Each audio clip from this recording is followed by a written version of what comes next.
तर जो ओबीसी की बात करेगा वही देश में राज करेगा, लोकसभा निवडणुकांच्या पार्श्वभूमीवर ओबीसी नेते बबनराव तायवाडे यांनी ही प्रतिक्रिया दिली आहे। सर्व पक्षांनी ओबीसींच्या 52% प्रतिनिधींना उमेदवारी द्यावी असं तायवाडेंनी म्हटलंय आणि ज्यांची जेवढी लोकसंख्या त्यांना तेवढी उमेदवारी द्यावी असंही बबनराव तायवाडे म्हणतात।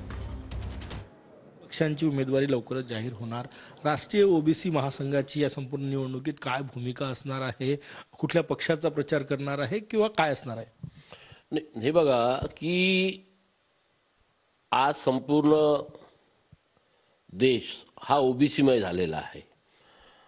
ओबीसी समाजाला लोकसंख्येच्या प्रमाणामध्ये प्रतिनिधित्व मिळायला पाहिजे आणि ते मिळत नाही, ही फार ओबीसी समाजाची शोकांतिका आहे। आणि म्हणून आपल्या माध्यमातून मी सर्वच राजकीय पक्षांना निवेदन करील की ओबीसी समाजाला आता तरी एवढं ग्रँटेड धरू नका।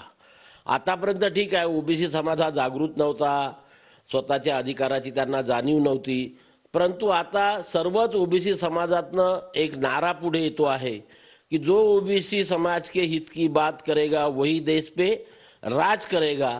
आणि म्हणून ओबीसी समाजातल्या जागृत नेत्यांना, मी पुन्हा जागृत शब्द वापरेल, जागृत नेत्यांना योग्य त्या प्रमाणामध्ये सर्वच राजकीय पक्षांनी प्रतिनिधित्व द्यायला पाहिजे, अन्यथा ओबीसी समाजाला मग पुढचं काहीतरी पाऊल उचलावं लागेल। आमच्या ओबीसी समाजाचे प्रश्न सोडविण्याकरता सुरुवातीपासून आतापर्यंत ज्या ज्या नेत्यांनी आम्हाला मदत केलेली आहे, ज्या ज्या नेत्यांनी आम्हाला मदत केली आणि भविष्यात जे जे नेते आम्हाला मदत करू इच्छितात अशा लोकांना राष्ट्रीय ओबीसी महासंघ जाहीरपणे पाठिंबा देणार आहे। खूप खूप धन्यवाद। कॅमेरामॅन सचिन सायमसह गजानन माटे, TV9 मराठी, नागपूर।